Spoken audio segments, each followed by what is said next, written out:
Welcome to this launch of the Baltic Geopolitics Programme at the University of Cambridge. My name is Charles Clark. I've had a life in politics and a family history in the Baltic, and that's why I've joined with Professor Brendan Sims, who I'll introduce in a moment, to set up this Baltic Geopolitics Programme and the network. We're very excited because we've had over 360 registrations for this event, which shows a tremendous interest in the subject and well exceeds our expectations about what might have been possible. But it's very exciting that so many people have decided to join us. Thank you very much for coming today. This event will last an hour and it will end at 11 a.m. UK time. We have an excellent panel, but because of the limited time, we'll have to be very tight as we run through. We'll start with an opening by the President of Estonia, who I'll introduce when she joins us. She's in another meeting just at the moment, will join us momentarily. And then introductory remarks from John Bew, David Abulafia, and Edward Lucas, whom I'll introduce before they speak. I will then moderate a discussion with the four of them for about 20 minutes. I'll then introduce Professor Brendan Sims to explain the programme and two colleagues from the network to describe what we're trying to achieve before concluding with a request for support in our work. Throughout, you, the audience, will be able to see and hear me and the panellists. Your own microphone and camera are switched off automatically, so at no time will you be heard or seen by anyone in this webinar. At the bottom of your screen, there is a Q&A option. Click on it, and when it opens, you have the chance to type questions with your name and affiliation, which I will feed into the discussion where I can. Finally, I also want to let you know that this video panel is being recorded, and we will post the recording on our website in the next few days. Now, it's a great privilege to introduce the President of the Republic of Estonia, Her Excellency Kersti Kaljulaid, to lead this launch. She was elected as president in October 2016. She was the first woman and the youngest ever head of state in Estonia. Before her election, she was chair of the council of the University of Tartu, which is one of the universities with whom we're collaborating in this network. Madam President, we're absolutely delighted and honoured that you have been ready to join us this morning. It's a great privilege and we look forward to participating with you in the discussion in a few moments. But can I now introduce you to get us started? Madam Ambassador, Madam President. Hello, and thank you for this opportunity to talk the potential of cooperation between Estonia, the Baltic region and UK, and a brief bilateral note to start with, because, you know, next Tuesday, Estonia and the UK will celebrate the centenary of diplomatic relations. 100 years later, this relationship is one of the very close allies. And I believe that we have several pillars on which we can build our cooperation. One definitely is the general, I would say, not only Estonian, but the Nordic-Baltic free market instinct, which has made us really close to each other always. We, because we are small open economies here, and definitely we need the bigger markets, and we've always therefore been fiercely standing for global trade. And in this 21st century, I would say that trade in services, and I'm not only speaking when in 20th century we were speaking about financial services going global, then now each and every service is global, because in services market geography is totally gone. It doesn't matter anymore. And what might be the reason for UK to cooperate with us is that Nordic Baltic region and also Estonia, being tiny, can act as a strong catalyst for digital society development. In digital technologies, many companies in private sector are well radically better digitalized in UK than they are, for example, in Estonia. But somehow the effect of public services all being online is capable of changing and transforming society quicker to more digital thinking. And today we can clearly see that Estonians feel absolutely comfortable with the understanding that we can hire people from Fiji or Vanuatu, and we can ourselves work simultaneously in Mexico or in South Africa. And we believe that the future of 21st century is indeed that many goods will be separated into services, like design definitely is not part of a goods trade, but is a service in the future. And these services can be offered more globally. And we are strongly hoping that UK will share our understanding that our industrial area thinking on how we tax while we trade has to radically change in this century. Because, I mean, we are used to that people go to work, pay taxes, and then we offer them social services, and it all happens in a given geography. Now this geography is gone. People work in different countries at the same time, and we need to assure that they have the social support network which they need at the same time, and that we do not limit the ability of people to work globally. So this definitely is an interest which I believe UK strongly shares with Estonia, that this change from industrial area tax and serve model will adapt itself quicker. And finally, I think it is valuable to mention as well that UK is in our region through its military presence in NATO's enhanced forward presence, which has made us closer allies, better understanding each other in the last years, and the general understanding that we are in it all together to make our Europe safe and keep it safe. Well, I hope this also helps with the economic cooperation. Final remark, there is the Nordic Interoperability Institute created by Estonians, Finns. Iceland has joined us. This is offering X-Road platform for global architecture of public services, and all countries who want are free to join. So if UK wants to be part of the Nordic Interoperability Institute and X-Road development, you are very much welcome. Well, Madam President, thank you very, very much for that welcome. You put your finger on exactly the forward-looking reasons why we believe this cooperation is something that's positive to build on based on our history. So thank you very much. I now turn to Professor John Bew, who's the advisor on foreign policy to the British Prime Minister, Boris Johnson. However, he's also a historian. He's a biographer of Lord Castlereagh, Foreign Secretary in Britain from 1812 to 1822, a very important period in defining European history, and of the Labour Prime Minister after the war, Clem Attlee. And here's his book that you can see that John wrote. He was saying a moment or two ago that it sometimes is an uneasy book in the current number 10 Downing Street. But John, we look very much forward to what you've got to tell us about how you think the UK sees the future of this relationship. Thank you. Thank you, Charles, in particular. Thank you to Professor Brendan Sims and the Centre for Geopolitics for this invitation. It's only a pity we can't do it in person. I'm absolutely delighted to be involved in the launch of the Baltic Geopolitics Programme and excited about the work going forward. It's an honour in particular to follow Her Excellency, the President. When I was thinking about how to approach today's discussion, I thought there is much that could be said about the strategic importance of the Baltic Sea area to the UK in historical terms. So particularly in the era of the French and Revolutionary Wars, also in the post-Revolutionary Wars, European settlement, which I know well from my work on Lord Castlereagh, which Charles mentioned. In fact, what is remarkable is just how constant the Baltic has been to the British strategic calculus, something that becomes particularly acute at times of strategic shift, geopolitical change and rebalancing. And that applies through the Second World War, right through to the end of the Cold War. And I would submit, indeed, it applies today.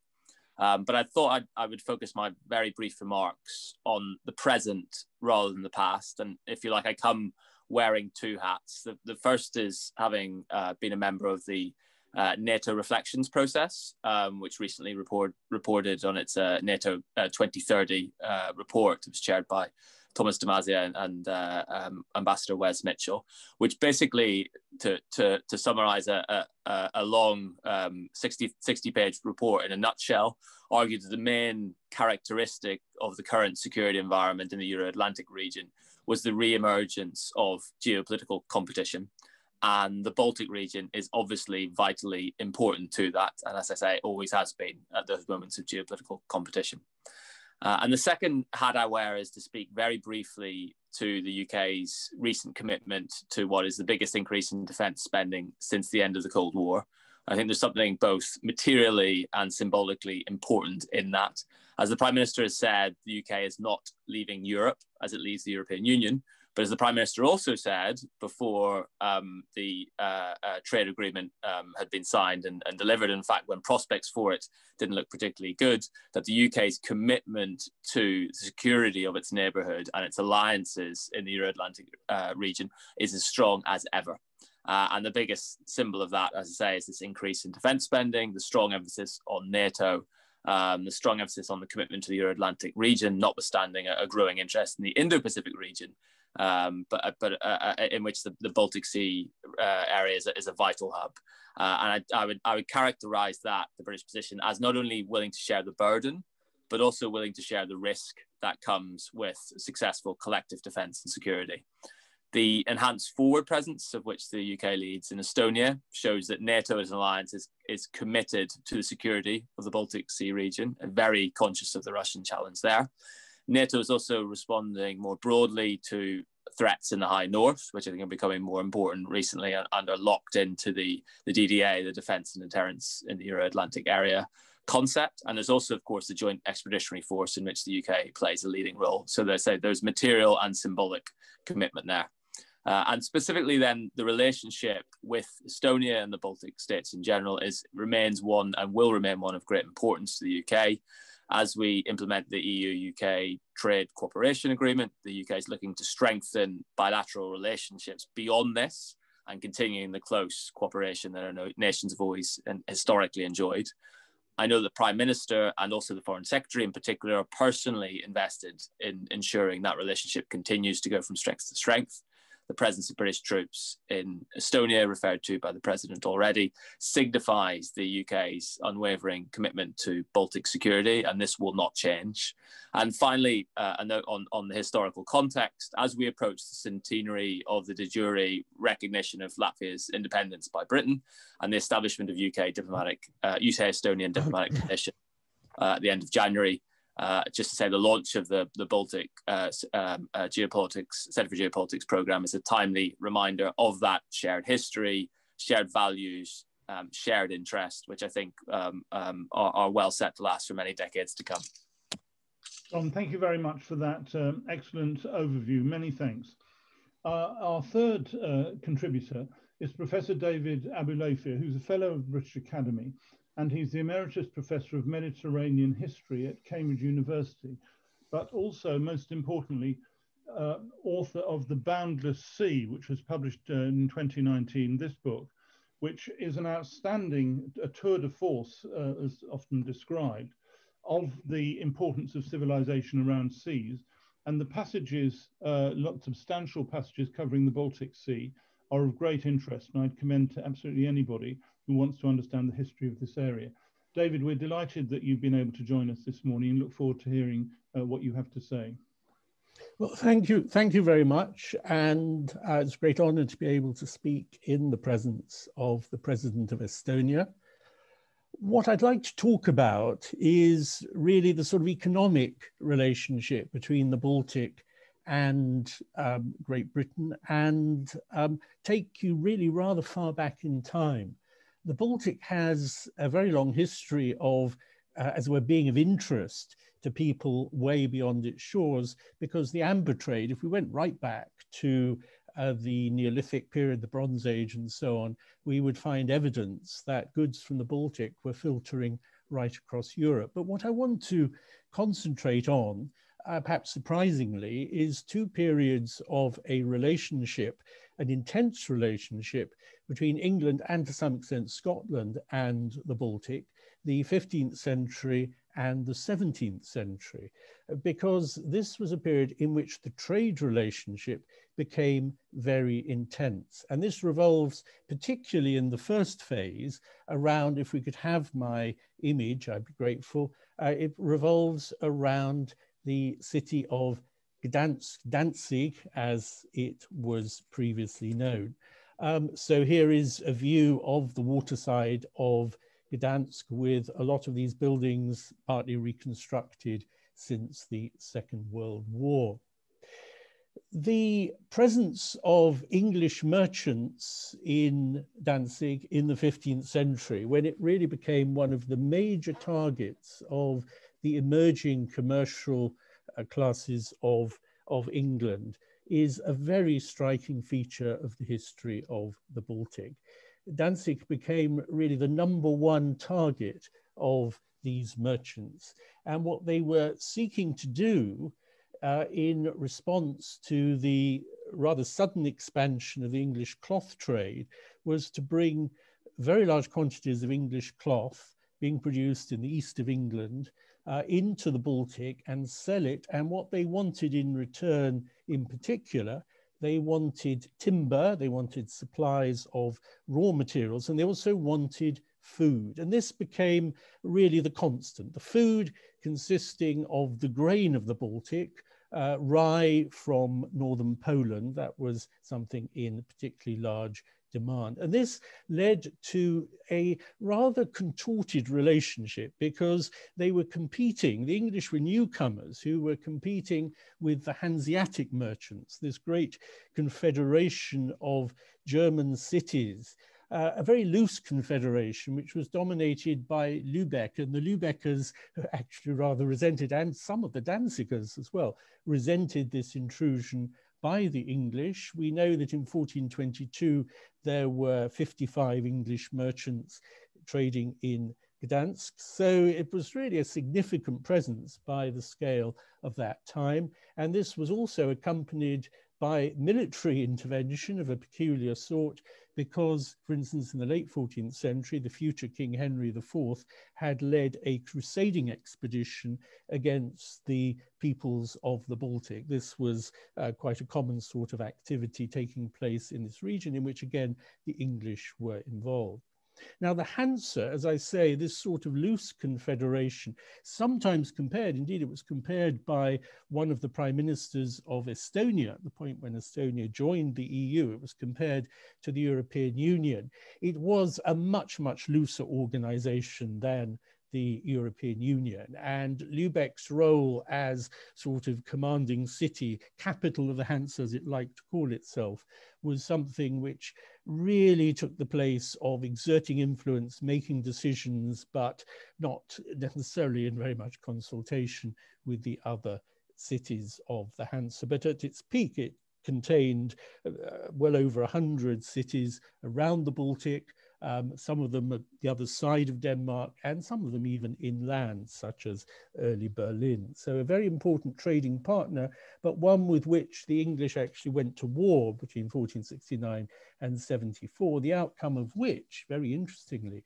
was the establishment in King's Lynn of a base for the Danzig merchants. And those buildings still survive in King's Lynn, knocked around a bit. So that was one phase. And then there's a second phase in the 17th century, really beginning around 1580, when English merchants and some Scottish merchants began to penetrate into the Baltic all over again after something of an interlude. And again, it's very much a question of going into the Baltic in search of raw materials. The timber trade was extremely important because this was something which was very valuable for the building of fleets. And also grain. So English cloth was coming in, and in the good years, when it was possible for the Danzig, for the people of the Baltic cities to sell enormous amounts of grain, they had the cash in hand, they could buy very large amounts of English cloth. And in years when the harvests were very bad in Europe, then again, going into the Baltic to buy grain was something which enhanced supplies in England, but not only England, people were competing for this. We can remove the image of Danzig now actually from the screen. And so what we begin to find is the Dutch, just as the English had been competing with the Hanseatic merchants, we find them competing with the Dutch. And the Dutch played a much bigger role, actually, in the trade of the Baltic in the 17th century. And this set off a whole new series of conflicts, with the Dutch beginning to encroach on this Baltic trade in rye, to the extent that in 1651, the so-called Navigation Act was passed, which one of its effects was to prevent the Dutch supplying Baltic grain. The Baltic grain would have to be brought in by English merchants into England, and this had all sorts of knock-on effects, and in the longer term led to the decline of the so-called Eastland Company, which had been trading in the Baltic. So there was this intense relationship between England and the Baltic in those 2 centuries. If I can just conclude by pointing to later relationships, we shouldn't forget about some of the military relationships or naval relationships. In the 19th century, we have a side war alongside the Crimean War, an attempt to bottle the Russian fleet into the Baltic in the 1850s, in which the British fleet was very active, which was fought largely around the Åland Islands. And if you go to the Åland Islands, you can still see one of the great Russian fortresses, which the British helped to demolish. And it led actually to the neutralization of the Åland Islands, which remains actually a feature of the Baltic, this very special role of that territory poised between Finland, in those days under Russian control, and Sweden. So that's a sort of very brief historical outline of particularly the commercial relationship, an important commercial relationship. David, thank you very, very much. That summarizes beautifully the reason why historically the background is so important for our conversation. Our final panelist, before we go to the wider discussion with the panel, is Edward Lucas, who's going to bring us forward to the importance of this today. Edward is a writer, journalist, and analyst of geopolitics and the Baltic states. He writes for The Times, he has written for The Economist, he was the co-founder of the Baltic Times newspaper. On the 1st of December 2014, he became the first EU resident of Estonia and thus indicated his commitment to the region. Edward, we very much look forward to your contribution. Well, thanks very much indeed, Charles, and greetings to all the people who've dialed in. The temperature in Tallinn is -8 today, and it's -9 in Vilnius. But my theme is hotspot, and I want to argue that the Baltic states are hotspots in many different ways, and that's why they matter. We've heard a bit about the historical hotspot. I was delighted to see President Pets on the wall behind President Kaljulaid, a reminder of the pre-war existence of the Baltic states. They've now been independent post-1991 for longer than they were independent before 1940. That's a very important benchmark. But the return of the Baltic states to the map of the world, I once described it's a bit like Atlantis emerging from the ocean and saying that it wants to rejoin the United Nations. I covered the Cold War in the 80s, and if anyone during the 80s had said to me the Baltic states will be independent and members of the EU and NATO, that would have seemed an absolutely impossible outcome. That was as unlikely as the independence of Tibet seems now, and it happened. So they are the site of what one might call a kind of geopolitical miracle. The cultural and economic and technological development of the Baltic states is also absolutely striking. I remember talking to a Finnish official in 1991 who told me in all seriousness that the independence of Estonia was the greatest catastrophe to have happened to his country since the war with the Soviet Union, because there would be this lawless, impoverished backwater on, he said, on our doorstep, and we'll have to pay for it.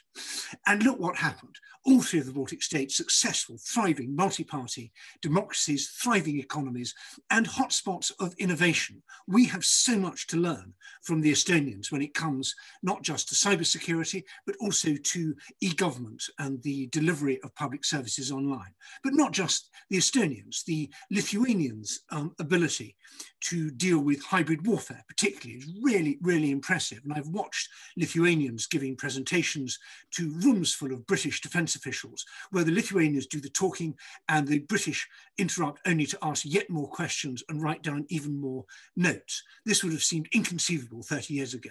And it underlines a really important point that although the Baltic states are a geopolitical hotspot, and we do need to do more to defend their security against the Russian empire of Tsar Vladimir I, Vladimir Putin, they are not just security consumers, they're security providers. They teach us things that we don't know. They see things we don't see, they smell things we don't smell, they hear things that we don't hear, they understand things that we don't understand. So this is a real security partnership between the countries, what we might call the Old West and the New East. So I'm tremendously optimistic about the future. It's been a very difficult 12, 13 years. The financial crisis hit the Baltic states very hard.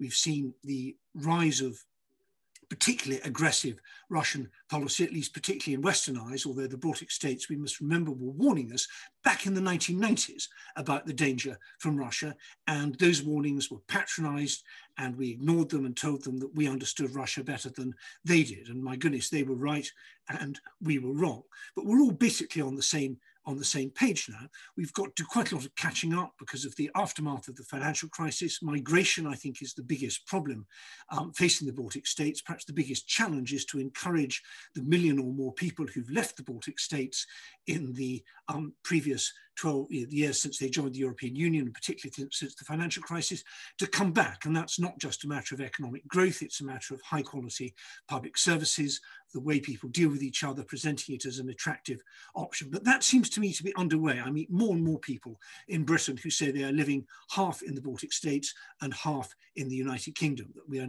getting the backwards migration that we assumed would happen. That seems to be happening. So I'm tremendously pleased that Cambridge is now looking at this.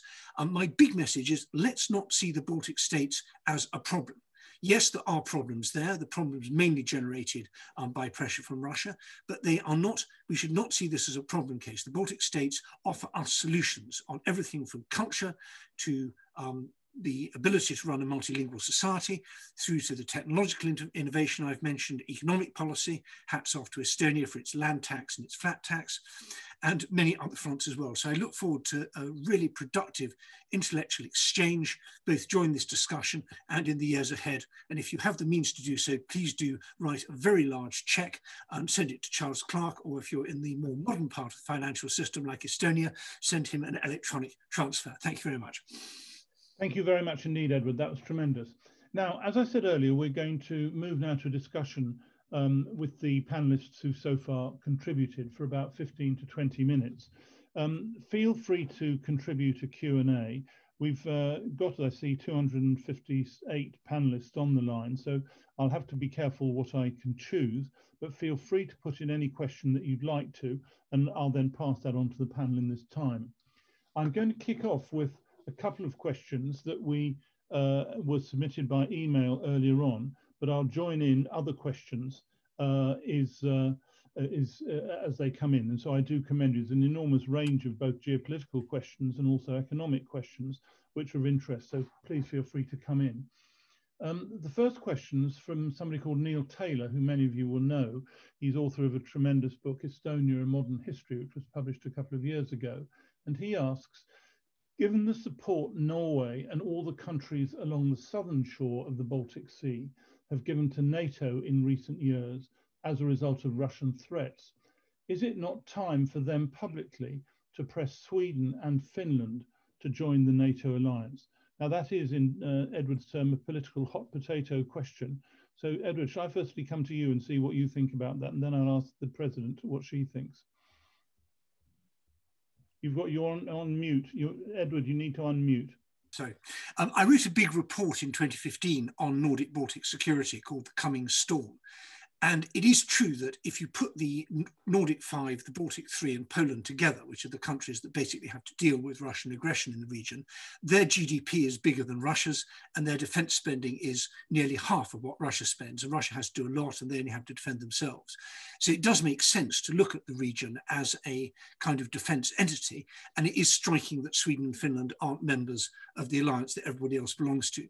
But I argued then that it was important to park the NATO question for now and concentrate on practical things, on interoperability, on better airspace and maritime surveillance, exchange of information, planning, operations, all these different things that need to happen.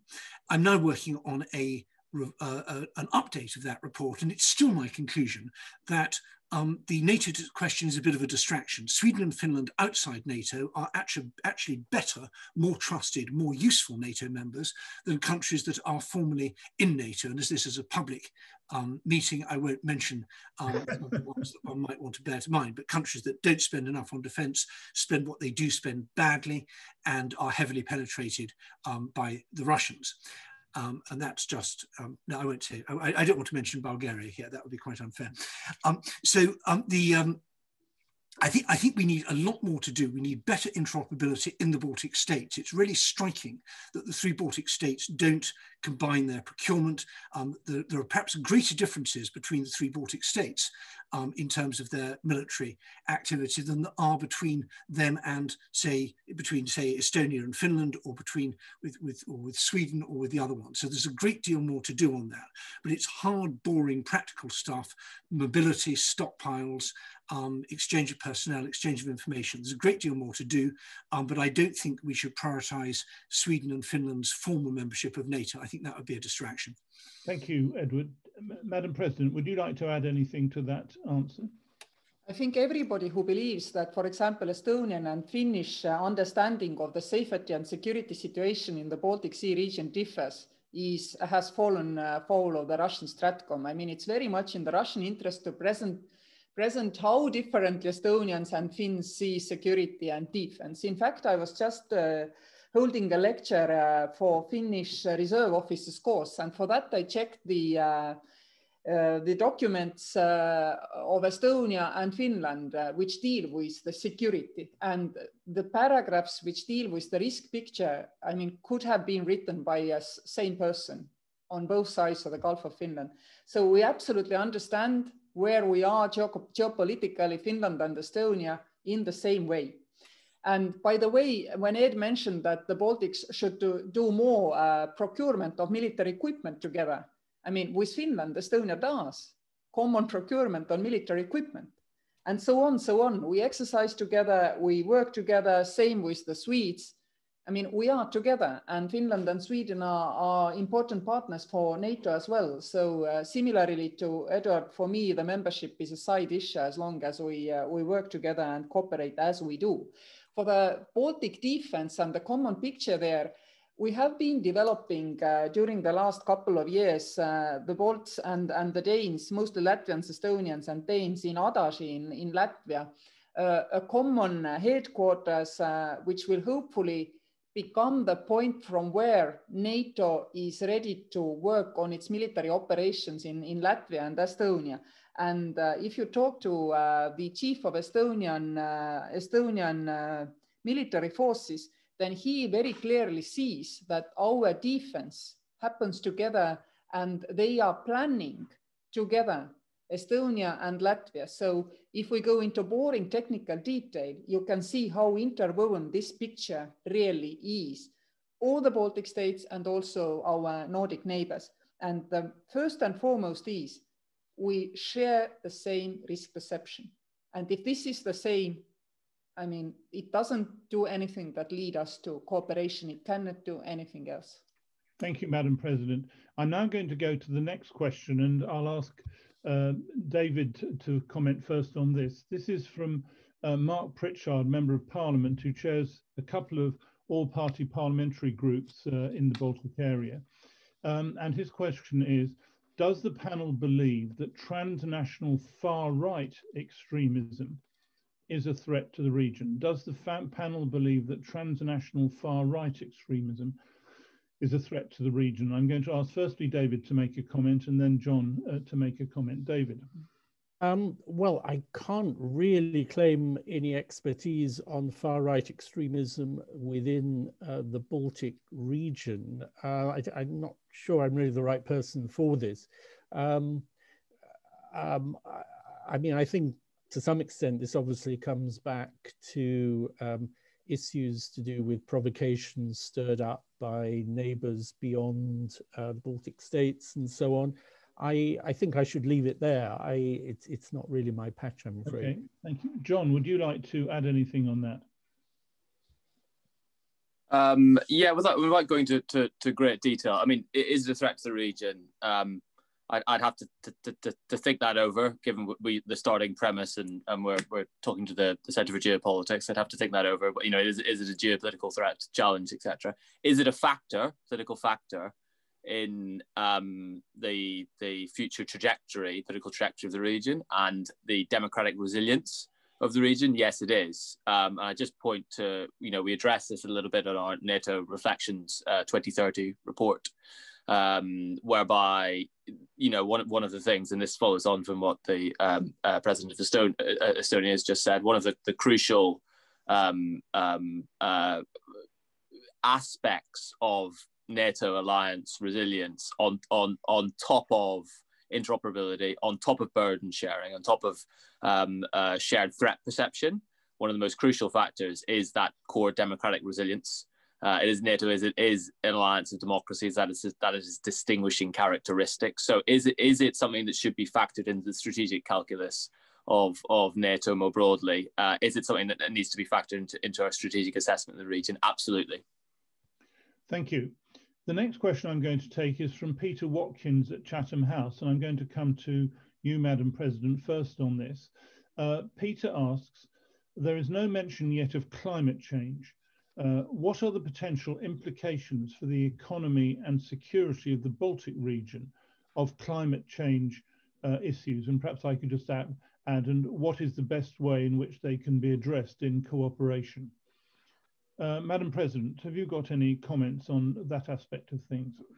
Definitely so. First and foremost, I'm sitting today not in Tallinn, but in northeast Estonia, which is the area where Estonia used to generate electricity from oil shale. And I am saying used to, because with the rise of the prices of the CO2 on European carbon market, we have become almost passively climate neutral country here, because we do not produce electricity too much ourselves anymore. And of course, it causes in this region a whole lot of structural problems with people who used to work in the mining sector, which of course, I believe everybody in UK knows can be a really strong problem. But at the same time, if you look at the climate change issues, if we all believe that this European common bubble for green technologies, which from the market viewpoint is market distortion, that you cannot produce energy unless it is cleanly produced by 2050, has pushed the Nordic and the Baltic countries to understand and analyze what can be done.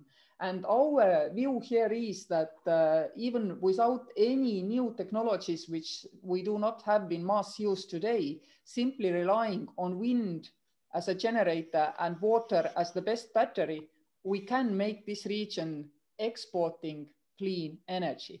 Part of this is offshore wind parks, of course. Part of this is pump storage, etc. And the ones who move quicker, who produce quicker the capacity, the new capacity for the energy market, taking the bet that the European Union really is serious about the clean energy bubble, which means sealing off import of Russian electricity and so on. If we can do this, then the whole region actually has a potential to really quickly become climate neutral. In addition, Estonia is the only country who has a fully smart electricity grid, which means that each and every household, factory, etc., has a smart metering system. So we can trade on the Nord Pool with the slots of not using electricity and be very rapidly reacting to this new reality, which helps us to cut 20% of the peak peak energy consumption, hopefully in the future, which means that we need 20% less of production capacity. So you see, we have all the plans ready, and with the EU emphasis on spending a lot of resources also on just transition, we feel really safe and secure to transit to the clean economy here in Estonia. Thank you very much indeed. We've got a lot of questions coming in now, and I'm afraid I'm not going to be in a position to take them all because we're very limited on time. The next one I'm going to take is from Tony Barber from the Financial Times, and I'll ask Edward Lucas to be the first to respond on this. I won't ask you, Madam President, because I know you're engaged in supervising coalition negotiations in Estonia at the moment, but Tony's question is, to what extent has Estonia's reputation amongst its Western allies been damaged by the behaviour of the EKRE party in government since 2019? That's a controversial political hot potato, but I think, Edward, you're the chap for those types of things. Yes, for those who don't follow Estonian politics that closely, the far-right party EKRE has been part of a rather odd coalition government, along with the traditional conservatives of fatherland and the supposedly centre-left and sometimes pro-Russian, or at least in the eyes of critics, centre party. And the EKRE leaders have come up with a series of clownish and unpleasant comments, both about on sort of social issues to do with gays and migrants, but also on foreign policy issues, denigrating the Finnish Prime Minister for looking like a shop girl or something like that. And I think that the good thing for Estonia is that Estonia's image is pretty strong, and it's not really to do with the party politics. People know Estonia as a tourism destination, as the country that Arvo Pärt and Niim Järvi come from. They know it as a cybersecurity pocket superpower. They have all sorts of a very broad picture, and the makeup of the coalition government is a very small one. And people maybe had heard of Thomas Ilves or Lennart Meri, but most people haven't heard of any Estonian politicians. And so I think, luckily for Estonia, this pretty much went below the radar in terms of public opinion. And also, the politicians from EKRE didn't have the important ministries. They didn't have foreign affairs and they didn't have defense. I see the real cost of the EKRE presence in this coalition government, not that Estonia went backwards, but it didn't go forwards. The rest of the world marched forward on things, and Estonia's progress happened when it did happen, despite the government rather than because of it. And I think that although Estonians are immensely resourceful and ingenious and very innovative, and they do a lot of things, I would like to see the government as the accelerant and the sponsor of innovation, rather than playing this sort of rather chaotic, passive role. So I understand that there are coalition talks going on. Maybe we'll get a new government, but in the end, it's a democracy. And coming from Britain, I'm the last person in the last country to say that to criticise other people for electing people who seem less than competent. Thank you very much indeed, Edward. I think that's an entirely unwarranted political remark which should never have been made. I speak as a former Labour politician. I'm afraid we are running out of time. I'm going to take one final question, which I'm going to put first to John Bew and then to the President to close. Which is from Ian Bond. Ian Bond is the Director of Foreign Policy of the Centre for European Reform and also a former British ambassador to Latvia. And the question he's sent in is, David Cameron and his Swedish opposite number set up the Northern Future Forum, a Nordic-Baltic annual summit with the UK. It met every year from 2011 to 2015 and then in 2018, and it hasn't met since. Now the UK doesn't meet the leaders of most of these countries regularly at the European councils. Will the UK try to revive the Northern Future Forum? And would that be welcome to Estonia and others in the region? And as I say, I'm going to go to John first on this, and then to Madam President, and then I think we'll have to move to the next part of this launch and say thank you to those who've participated in this process. So, John, would you like to tackle Ian's question first, please? Thank you, Charles. It's not a hot potato, but I will dodge it and say it's not for me to make policy on the hoof.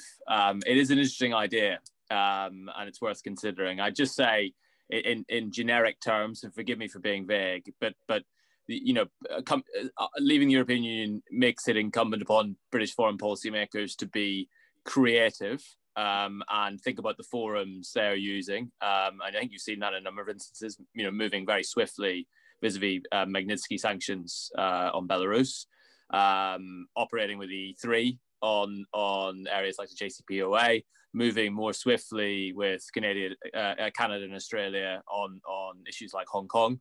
So it's a decent challenge. It's a good idea, and I can promise only to take it away and bring it to others who will make those decisions. Thank you. Madam President, would you like to say anything on that? I would suggest that indeed we should continue with this forum, and there are basically 3 reasons why. First is that the Nordic region is most quickly digitally transforming its public services. And interestingly, while we all think public service doesn't matter that much for us, after all, how often do we use them? Not so often. It seems to have the great influence on how the people think of the new technologies. And here we can serve as a hub of testing. Also, we offer, of course, e-residency. The number of British e-residents has been gradually going up all the time after the Brexit vote. So you can come and see what has been achieved in digital transformation in this region. Nordics more, Baltics less, but altogether, I already discussed about our extensive planning for how to adapt with the now really getting serious fight with the climate change. And there is a lot to learn about how this region sees the future of technologies and also plans to live off these technologies in the 21st century.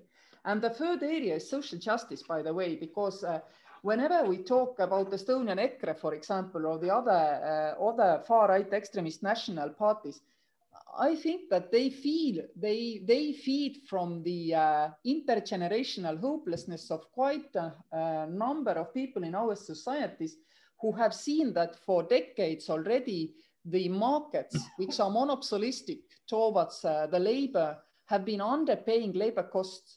Labor cost underpayment has been replaced by the public budget support schemes like in-job benefits, social housing, which is really bad for people's self-esteem. It started with the low-skill sector. It is going now higher to the high-skill sector. I mean, teachers and doctors cannot live in the most expensive parts of our countries. And we need to readjust this system. And I believe that the Nordic fora are always best to work with to understand social justice issues. So there are reasons which are economical, reasons which are social, and also let's not forget the military aspect, which has been mentioned here. Madam President, thank you very much indeed. I'm just going to say to David and to Edward, is there any final remark either of you would make before I before I close this part of the event? David. Yes. The only issue which comes to mind actually in relation to the question that you passed on to me is the question of ethnic tensions, which we haven't perhaps explored as much as we might have done. And the question, for instance, to do with the Russian population, which has been mentioned in the context of Estonia, and how the impact that has in certain parts of the Baltic region. That's something to explore further, I think. Thank you.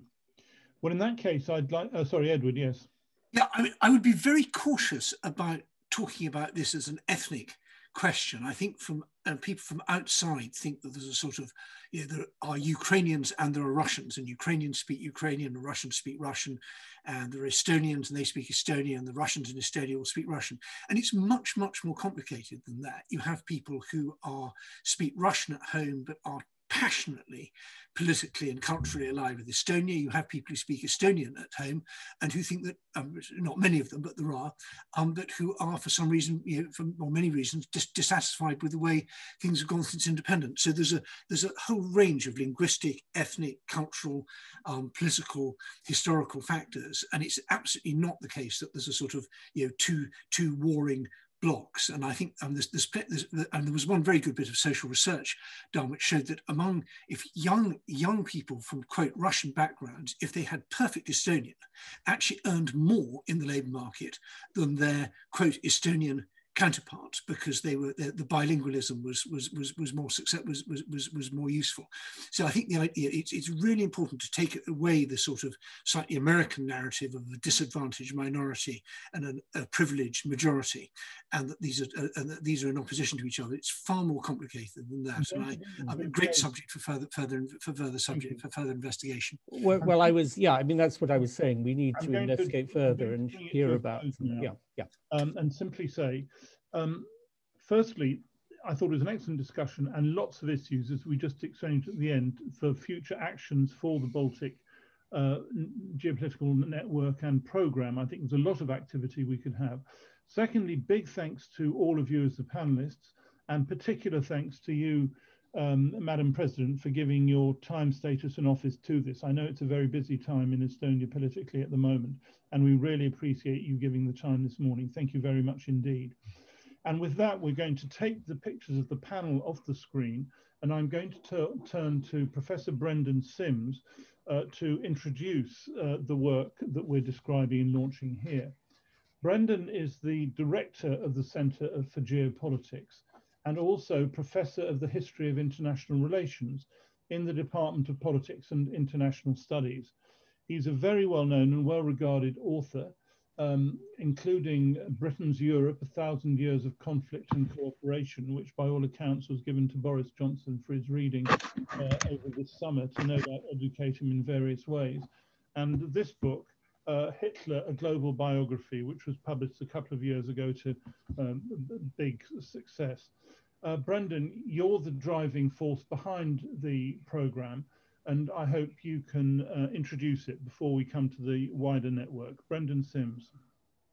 Thank you very much. It's an honour to appear on this panel along with so many distinguished figures, especially, of course, Kersti Kaljulaid, Her Excellency the President of the Republic of Estonia, and my old friend John Bew, Foreign Policy Advisor to the Prime Minister. I'd just like to say a few words about the Centre for Geopolitics at Cambridge and why we've decided to launch this project on Baltic geopolitics. The project speaks to two of our core concerns. First, studying and learning from history. Thanks to the support of the Swedish Margaret and Axel Johnson Foundation for Public Benefit, we have become leaders in the field of applied history. Researching and understanding the geopolitics of the Baltic, past and present, is thus very much part of our remit. Secondly, how Britain's relationship with certain spaces has evolved. Our assumption is that the relationship between the United Kingdom and the European Union will matter more and not less after Brexit. We hope that the study of the British engagement with the Baltic as a geopolitical space over time will serve as a model for future research on British strategic engagement in Europe and indeed the wider world.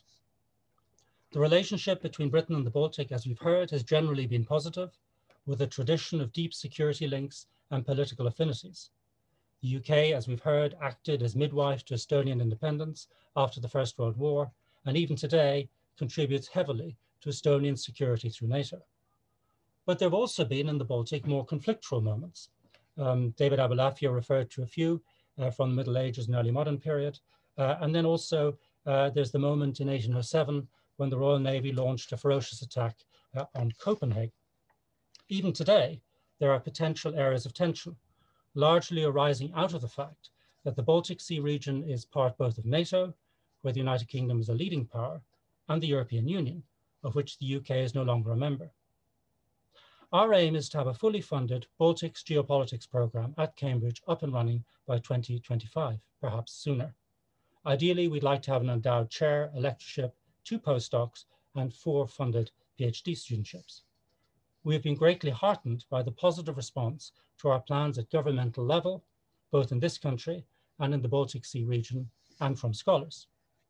We have an exciting programme of events planned for this year, including one in March on the Baltic after Brexit, another in May on the Baltic and the Cold War.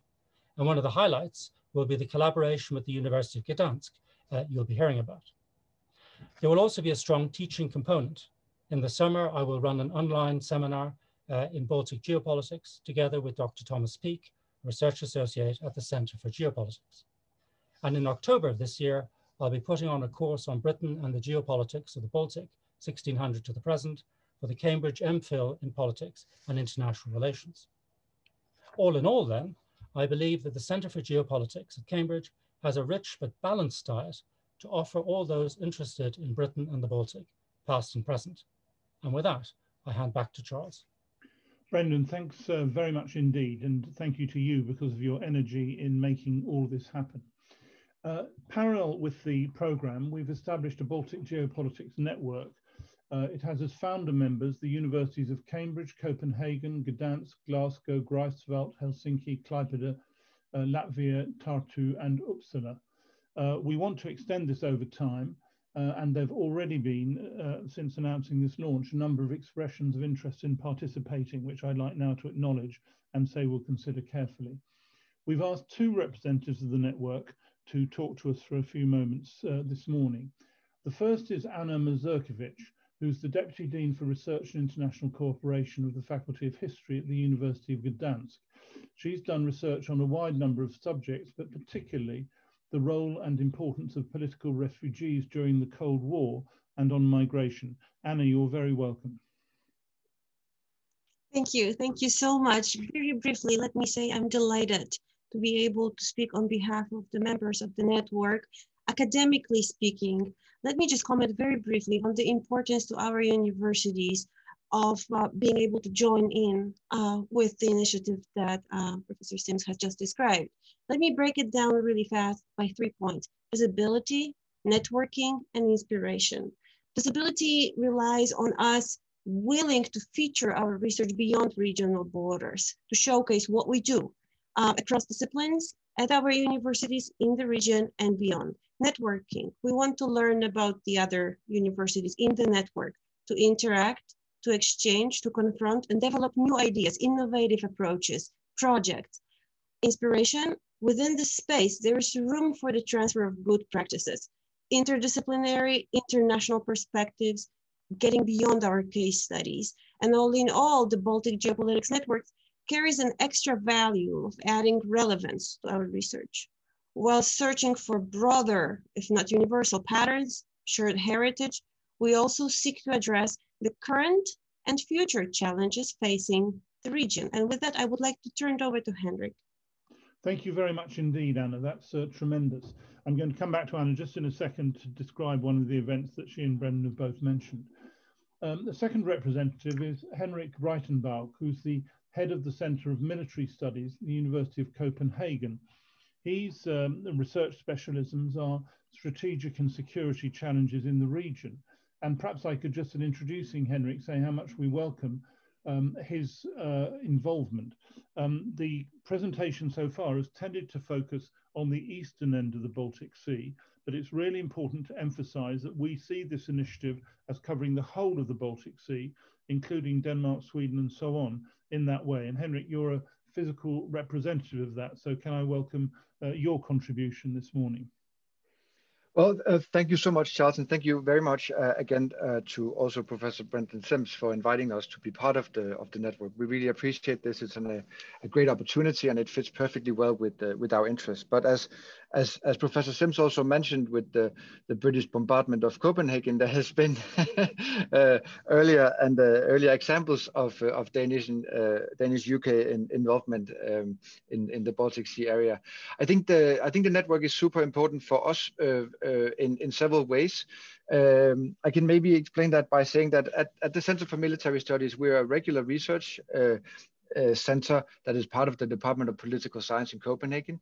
We do research into matters of defense and security policy, but we do it in two ways. We do curiosity-driven research, so what you might call regular academic research, but then we also do problem-driven research, which is more applied analysis that we do in close collaboration, independently carried out, but in close cooperation with Danish Parliament and Danish MOD. And for that matter, we're also very interested in all of the current events, things that Mr. Edward Lucas, for example, is an expert on. We're very interested in all of the ongoing changes in the concrete geopolitics surrounding the Baltic Sea area and everything that has happened since especially 2014 with the very changed security situation. And evidently, Brexit also plays into this in ways that that merit serious academic consideration. So we look forward to participate in the network, both in terms of current events and in more deeper classical academic research ways. Thank you very much indeed, Henrik. And it allows me just to say that the Centre's already had a couple of events. The most recent was one in which Henrik participated on Britain and the Western Baltic, going through this history, which we held in November last year. And before that, we had one in June about the events in 1940 at the eastern end with the Russian interventions and takeovers of the Baltic states. Before going to our final speaker, I'm just going to ask Anna to say a word, because we've been talking about a collaboration between Cambridge and Gdansk on a particular event, and we hope this will become typical of other forms of collaboration that we could have. So could I just ask you, Anna, to say a word or two about the Gdansk event which we've been discussing? We are delighted, and I'm honored on behalf of the Faculty of History, University of Gdansk, to invite all the members of the network and people who are interested in exploring the regional history of Gdansk and Polish/Gdansk Hanseatic relations with Great Britain to join us. We will be issuing the call for papers for a conference that will take place in October. The conference, we are planning to meet in person for 2 days. The first one mostly focusing on historical trade. So from the Hanseatic League and Gdańsk as an aula porta for the Polish-Lithuanian Commonwealth, all the way to the birth of solidarity, Gdańsk as the city of freedom. We want to cover Gdańsk history, Gdańsk, Danzig under Prussian and German rule, the role of Gdańsk, Danzig in the 1920s, 1930s, and the Polish relations with Great Britain through the perspective of the city, which is also a planned talk for this event. We wanted invite prominent people whose life story and political career is intimately connected to Gdańsk, including the former President Lech Wałęsa, the former Prime Minister Donald Tusk. And we also want to add the special value, which is the artistic, architectural heritage of the region with a cultural exchange in the Baltic region. So we are putting together a proposal, a call for paper, which you might expect from us shortly, and if you will, please consider our heartfelt invitation to join us in Gdańsk. Thank you. Anna, thank you very, very much indeed. That's tremendous, and I hope you'll all follow through on that. Our final contributor is David Cairns. David has very kindly agreed to be the chairman of the Friends of the Study of Baltic Geopolitics at Cambridge. He's had a very distinguished career, firstly in diplomatic life as a former British ambassador to Sweden, and also the Foreign Office Director for the Nordic Baltic region. And he's now currently the Vice President for Political and Public Affairs Global for Equinor, the major company. David lives in Cambridge and he's become interested in this and is ready to help support us in developing the work. And David, of course, we really appreciate that. And I'd like to invite you just to say a couple of concluding words. Yes, thank you, Charles, and morning, everybody. So I'm going to start with a picture, if I may, and Hugo's going to put that up. And the picture is of me laying a wreath at the British cemetery on Gotland. And the cemetery is for British sailors who died there in the Crimean War. So one of the things I discovered as an ambassador in Sweden and working in the region is, and one of the great pleasures was discovering those historical traces of the UK in the region. And I've shown this photo, but I could have taken ones from Denmark, from Estonia, from Latvia, and indeed Åland, David, where I cycled around that fort you mentioned on Åland. Being ambassador is not just around history, but it's also around the future. And one of the things that we as a network were most proud of in my time was getting Sweden and Finland to join the Joint Expeditionary Force. I know Teresa Beber was on the line, and Madam President, our deployment to Estonia is one of the most important things that we did in the region at that time. And then thirdly, Ian Bond talked about the Northern Future Forum. That was great frustration for those of us who tried to sort it, but we did help set up the Aurora Forum where we met Charles, and I think that is a great network to bring leaders, political, business and otherwise of the region together with the UK. As you said, I'm now working for Equinor, Norway's biggest company, where we have investments actually in low carbon production in the South Baltic, and we'll look forward to more of that. But my role really is around to support this program.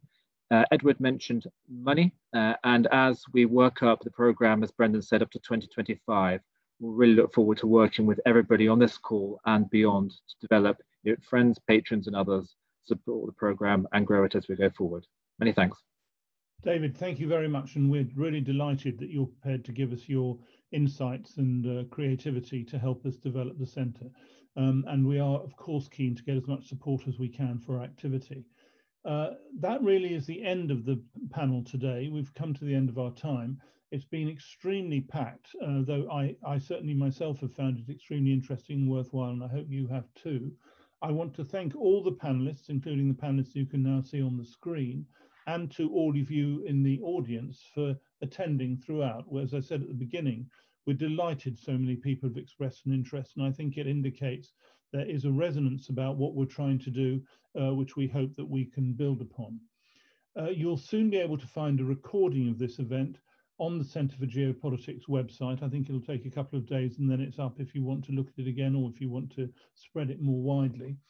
Just to finally mention the future events, on January the 26th, we have an event jointly with our colleagues at Tartu University, supported by the Estonian Minister of Foreign Affairs, to mark 100 years of diplomatic relations between the UK and Estonia. Brendan mentioned on March the 10th, we're having an event on the Baltic after Brexit, which we'll send out more information about in due course. And then on May the 5th, on Britain and the Cold War Baltic.